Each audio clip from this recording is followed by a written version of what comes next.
to get the statement from the coach and then take questions. So raise your hands, keep them up, please. That wraps up the non-conference. I thought it was a good one for us to get some confidence with some shooters. Defensive intensity, I thought was pretty good for most of the first 20 minutes. I did not like the start of the second half. Matter of fact, the second half period, we gave it 49 points. So this is a really good offensive team. I thought defensively we were locked in, and we built a big lead at the half. We're up over 20, and then we just didn't play as hard as we need to start that second half. So a little disappointed with our focus and being locked in on particularly the defensive end to start the second half. But all in all, we made 19 threes. It'd been nice if Grant on a couple or 8 on the one would hit their football guy on the line to hit 20 again. But I like the aggressiveness with which Sears and Holloway were taking them. Mo Diabate, you know what you're going to get out of him.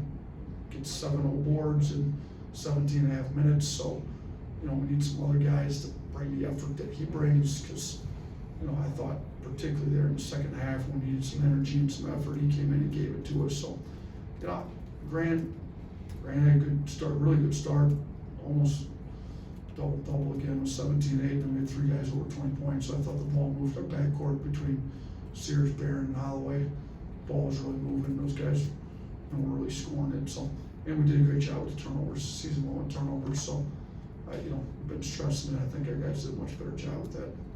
Start right here with Blake. Hey, do you have an update on Darion Reed and just a potential timetable for his return? Yeah, he's got an ankle injury that he sustained in practice 2 days ago.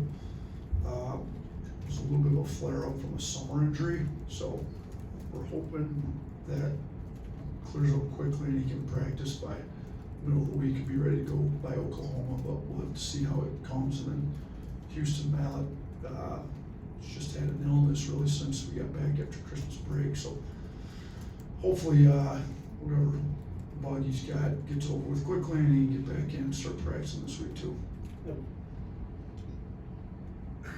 Yeah, Coach, non-conference season's over with, new season, new year starts with Oklahoma. What have you learned about this team, and there been any surprises, any disappointments, or? Yeah, obviously, maybe a surprise to the public, but I think we kind of knew it within the program based on playing the summer. So how good LeBaron's been. I think he's been really good in the games too. We've had to adjust a little bit. Surprised we're not shooting the ball as well as I would have thought. We'd have shot it. Our 3-point percentage isn't as good as we'd have liked. But, some of that's Youngblood was out all summer, and Reitzel got hurt. So 2 of the guys are supposed to be better shooters. And then Houston with the red shirt is supposed to be a better shooter.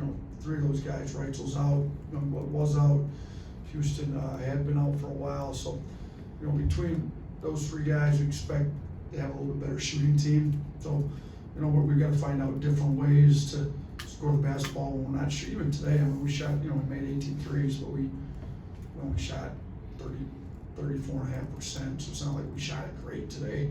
Like we just, a little disappointed in how well we're shooting from 3. We're gonna have to figure out other ways to score the basketball.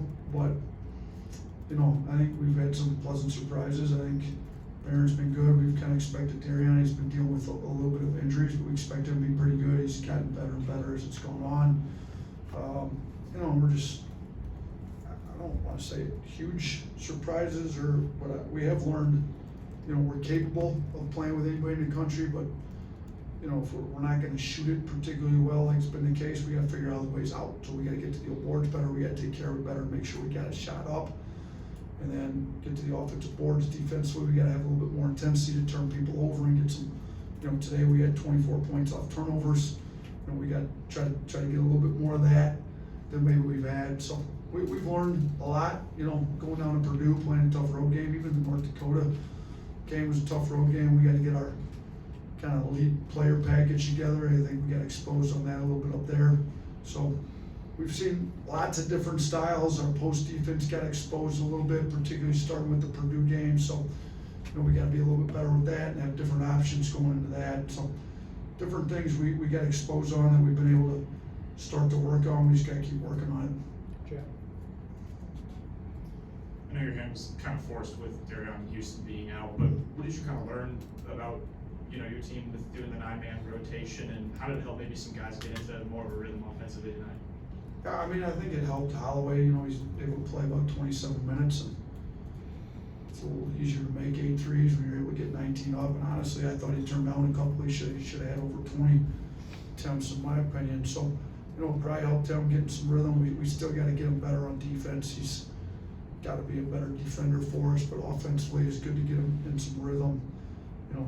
Sears got pretty good minutes. I thought played pretty well in his minutes, had fewer turnovers than what he's been having. Him to get the amount of threes up that he got, I need him taking more threes. I think Aiden Sherrill got more minutes, I think, than he's gotten most of the year, so, he got a little more comfortable. He hit that, should have been a 3, his foot was on the line, so he hit the jumper there. So, different guys are able to get in the rotation a little bit more and see why they will play a few more minutes, and we gotta get him back a lot more comfortable for next Saturday. In the back? Coach, the SEC appears to be as good as it's ever been, so going into this conference stretch here, what's it gonna take for your team and any other team to be successful against all this great competition? Yeah, I mean, it's a lot better than what a lot of people thought it was gonna be. We've got some of the best teams in the country in our league, Auburn, Tennessee, right there at the top. Florida's been good, really good. Oklahoma's been great.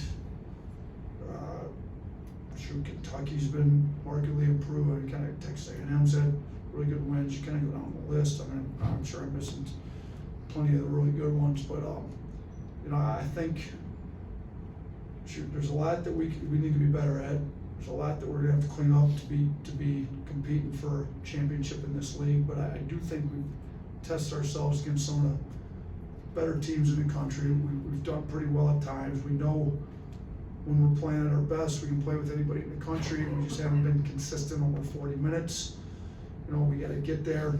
I think hopefully our guys, with the level of these teams in the SEC, they'll be better at staying locked in and focused for 40 minutes. But yeah, I mean, we got Oklahoma who's far exceeded everybody's expectations so far in the year coming in.